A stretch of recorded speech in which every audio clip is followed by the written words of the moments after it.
Hello, my name is Noah Chapman and I'm a student of Central Queensland University. I'm undertaking ESSC12008 Applied Exercise and Sports Biomechanics course. This course requires us to do a manuscript presentation. My manuscript presentation today is on the relationship between core strength and squat jump performance. Many clinical professionals and athletes have gone to core strength to try and increase their performance. Core strength and core stability are two fundamentally different concepts that studies often fail to distinguish between. Core strength is the ability to control the position and motion of the trunk over the pelvis to allow optimum production, transfer and control of force and motion to the terminal segments in integrated athletic activities.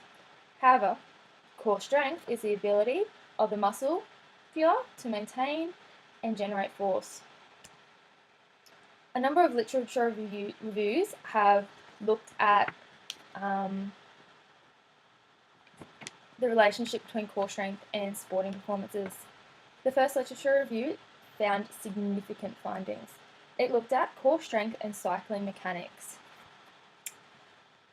This study did a pre-core endurance test and looked at the strength, and they looked at this on a pre-cycling mechanics test. They then did a fatiguing endurance test, so to fatigue the core, and then they looked at cycling mechanics. They found a significant decrease in the cycling mechanics after the fatigue workout, indicating that core strength is associated with cycling mechanics. The second literature review looked at core strength and performance variables in male football players. They found a correlation between core strength and counter movement jump height. The next literature review looked at non-significant findings. This review looked at core strength and performance variables in female football players. They determined that there was no significant relation between core strength and counter movement jump height. The final literature review looked at core endurance on performance variables in rowers. This study did a pre and post test. So the pre-test, they looked at core strength and endurance, and they looked at its relationship between performance variables. They then did an 8-week core strengthening and core endurance tests and exercises. After this 8 weeks, they then did another core test to determine endurance levels, and then they did a performance variable test. They found that there was a significant increase in core endurance after the 8 weeks. However, they did not find any significant increase in performance variables or the relationship between core endurance and performance variables.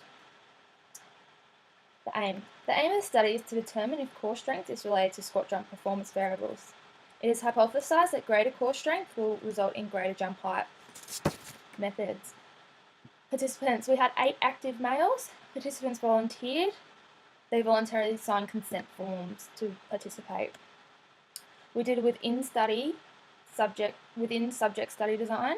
Our outcome measures were displacement, acceleration, power, and force. Procedure.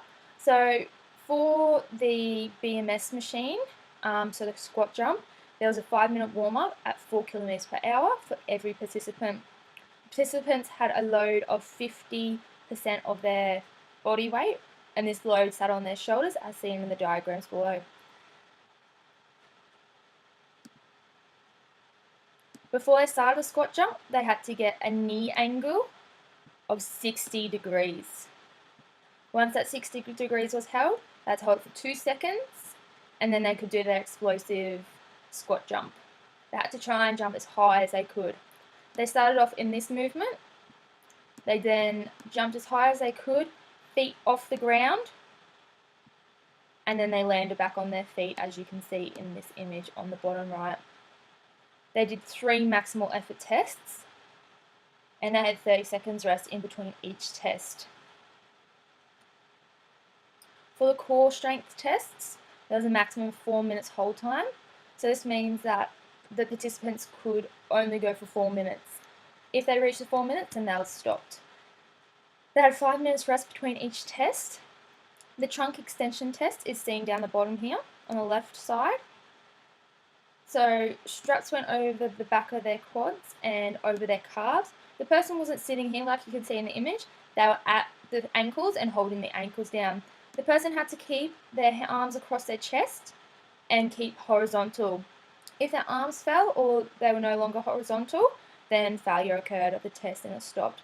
The lateral muscular test is this one in the bottom right corner. They supported themselves on one elbow. They had both feet on the ground, the top one over the bottom one for support. Their arm that was not supporting them was crossed over their shoulder with their hand on the opposite shoulder. If their hips dropped, then this was failure and they stopped. Statistical analysis. Descriptive analysis was a mean and standard deviation. Pearson correlation coefficient was used to determine the correlation between strength and performance outcomes. Coefficient of determination was used to review the variability of that relationship. There's a statistical significance of 0.05 used. Microsoft Excel 2013 with a data analysis toolpack was used. We found a moderate correlation between trunk extension and jump height. As you can see, the points aren't relatively close, so it isn't able to be a strong relationship. We found no other significant relationships between any of the other data points. So the counter movement vertical jump versus squat jump. The difference between these was the elastic energy released in the first phase of the counter movement. This is why we found differences between the literature. Another discrepancy in the literature that we found is that McGill's core stability test is a test of endurance, not a test of strength. So it's looking at the prolonged muscle contractions. We wanted to know if the reliability was a fault in this test to see if McGill's test was reliable or not. McGill's test showed a reliability coefficient of 0.97. We determined that in the McGill's core stability test, type 1 muscle fibers were used, so slow twitch, endurance.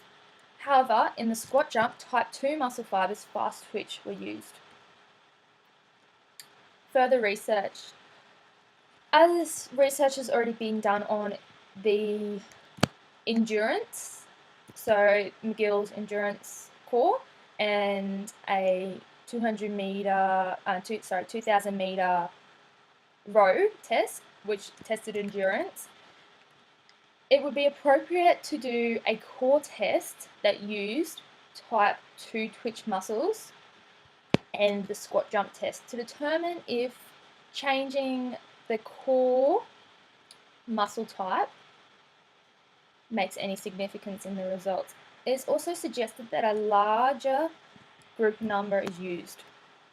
Limitations. So we had a small group size, actual levels, activity levels, and prior experience. So we didn't know how active the participants were prior to the experiment, and we didn't know what their experience was with this test. Multiple experimenters reduced accuracy. So conclusion, core strength moderately correlated to jump height. Core strength does not correlate with power outcomes, acceleration, or force. Practical implications. So the test may be used to increase core, which will increase jump height performance. However, the study is not an appropriate training tool due to the difference in muscle type recruitment. Thirdly, no positive effect with power output, acceleration, or force was found. Any questions?